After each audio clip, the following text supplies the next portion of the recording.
25-yard line. Australia on the right defending. A nice kick.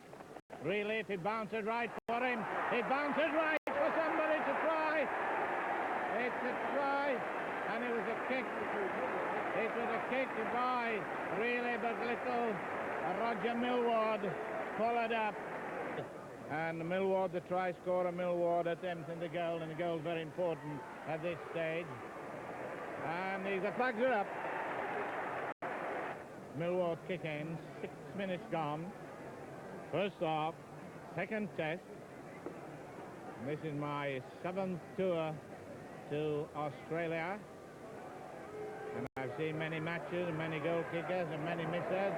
And that's the goal though, and it counts points for little Roger the Dodger, as a few English fans in that crowd applaud. 7 points to 0. 17 minutes gone. Great Britain 7 points, Australia 0 in this first test. And it's a goal, it's a drop goal.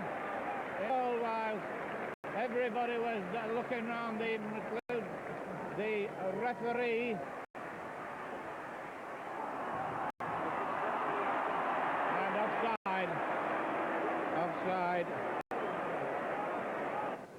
McDonald, 9 points to 0 with 27 minutes gone in the first half. And it's a goal. Fitzsimmons acting the sort of dummy half. A good burst. Interception too. Interception, whether it can go a long way. He's got Smith up with him. Smith going outside him. Very good interception. Millward made the first. Then Hepworth makes this one. Must be a penalty to Great Britain, and Millward who made that lovely interception and move is injured. Well, there's the angle that Millward is kicking from a low camera shot, and it looks fairly simple, doesn't it? I don't know that it is, but it will do all right for 2 points. And there goes the hooter and the whistle for half-time, with the second test leading by 11 points to Australia 2 points. Good football by Great Britain. Just couldn't get the ball played quickly because there was a lot of tackling that was preventing them getting back in time. Big Dennis Hartley doing his part in this game. Oh, this is a chance. This is a chance if he can get the pass in. Thompson just tackled, but Great Britain looking promising. He's going to have a drop of goal, and he has a drop of goal, and it's a goal. It's a goal, all right. Finds a nice kick, and Comrie really flattened after the ball was kicked. Still going. Great Britain's coming back beautifully from some of these defensive positions. And the touch edges in for something. And Sid Hines is sent off. Sent off. Hines is being sent off in a sensational decision. As Edwards walks off injured, Sid Hines is sent off.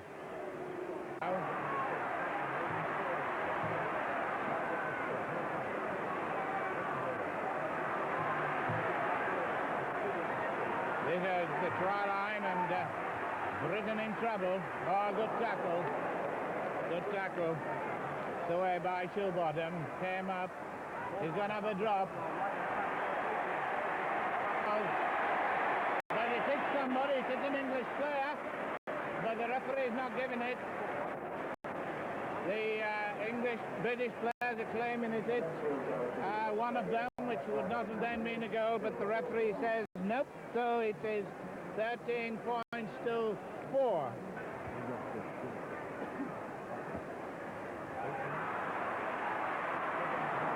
This is a chance, this is a he's going to take it. Oh, and it's a beautiful, well-taken try indeed. 16 points to 4.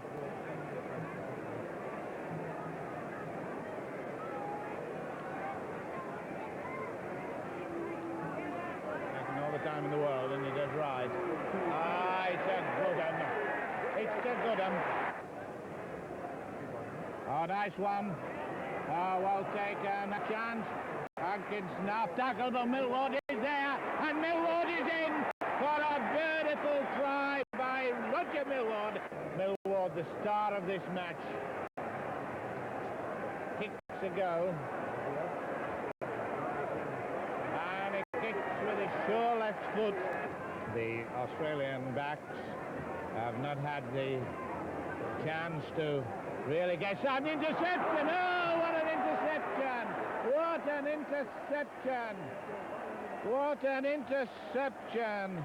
And goes limping away by Tony Fisher as he limps to get that try. The lad from Swansea. Oh. Great Britain applied thuggery tactics to win the vital second test at the SCG on Saturday. The roughing up of the Australian forwards and backs had the desired effect, and for most of the game the Great Britain side held the wood over Australia. Australian refereeing Don Lancashire allowed the British get away with murder. Elbows and knees in every tackle and kneeing in the scrums were part and parcel of their game. Good luck to Great Britain, they played much the better football, but who would have thought they could send the Australian side into a state of near fear? How Australia missed the power and size of Jimmy Morgan in their front row. Big Arthur Beetson certainly needs Morgan with him as a backstop. Great Britain were always on top. They played a sound game without being very brilliant. Captain Frank Myler wrote that if the referee gave them a fair crack of the whip, his side would win.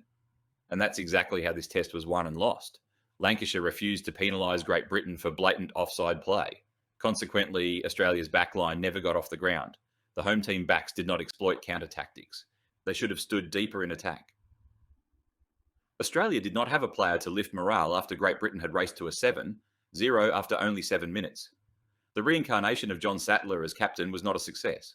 How confident was this player when he took the field after being snubbed for so long by the representative selectors this season?